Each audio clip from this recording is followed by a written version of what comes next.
Do you want to have access to the latest technology that lets you be one step or even a few steps ahead? Do you want to be like me? You can when you trade with XTB.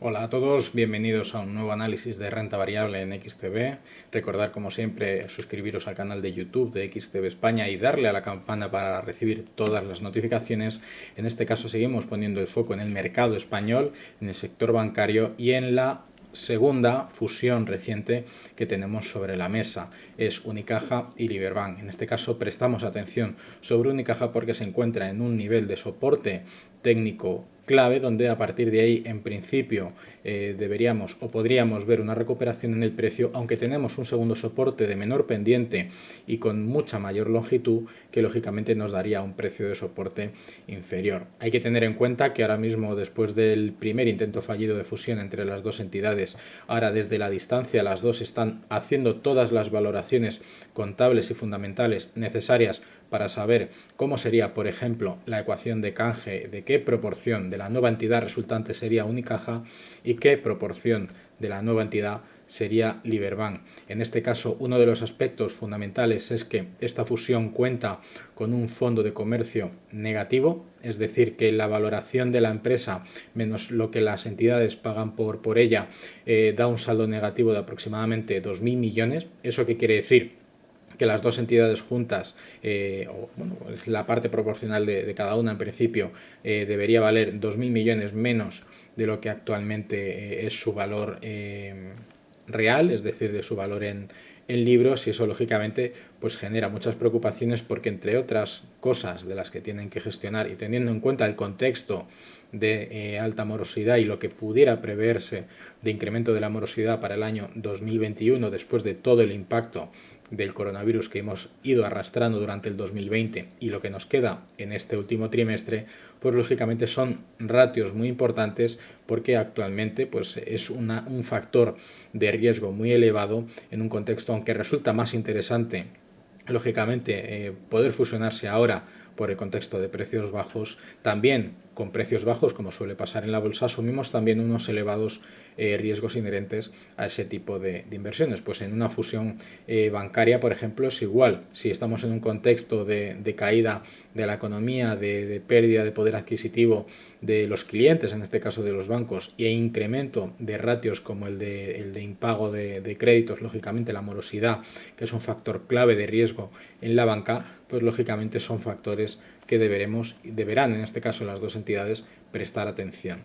En cuanto al gráfico, podemos observar que se encuentra en niveles de soporte coincidentes con el soporte de más corto plazo, con la media de 200 sesiones, que es la línea de color negro, con el Fibonacci del 38,2% y con la media de 50 sesiones, que es la de más corto plazo. En principio, siempre que haya un cruce de medias, podríamos ver un impulso alcista en el valor para recuperar al menos el 50% de Fibonacci en los 69 céntimos o incluso buscar niveles superiores en el 61,8 por encima de 76. Es cierto que por otro lado tenemos el aspecto negativo de que la línea inferior con menor pendiente nos sitúa un precio de soporte en los 23,6 de Fibonacci, en los 54 céntimos y medio aproximadamente, y sobre todo otros factores a tener en cuenta es que primero, el RSI a día de hoy no nos está diciendo nada, por lo tanto no podemos tomar ese indicador como referencia, y en el caso de estocástico no ha habido todavía un cruce, una reversión de la media con la señal a niveles en torno de los 20 de estocástico que nos indique una finalidad de la corrección bajista. Por lo tanto, una situación crítica, pero en un soporte en principio clave del precio que podría indicar subidas en la cotización, en un contexto de fusión donde uno de los muy buenos datos de la fusión de Unicaja con Liberbank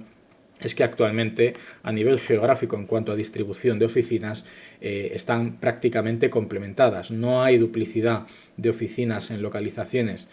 con los ratios lógicamente que hemos visto con otras entidades como Bankia o CaixaBank, o como las que vimos en su momento del Banco Santander con Popular, o mucho más atrás con Banesto. Y bueno, pues en este caso ese es un aspecto positivo, pero tiene otro aspecto negativo, y es que al no haber duplicidad de costes no hay reducciones por eficiencia de capital. Es decir, no me puedo permitir reducir costes porque no hay duplicidad de los mismos. Entonces veremos cómo se las apañan estas dos entidades en el futuro cercano, lógicamente para afrontar los retos de una fusión en un contexto económico crítico, pero en un contexto financiero o en un contexto bursátil muy favorecedor, apoyado no solo por la Unión Europea, que aboga por la unificación bancaria,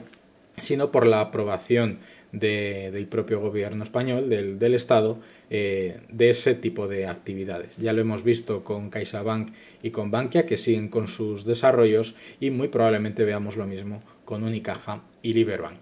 Por mi parte nada más, como siempre, desearos una buena sesión de trading, mucha suerte con vuestras inversiones y nos vemos en próximos análisis. Un saludo, hasta la próxima.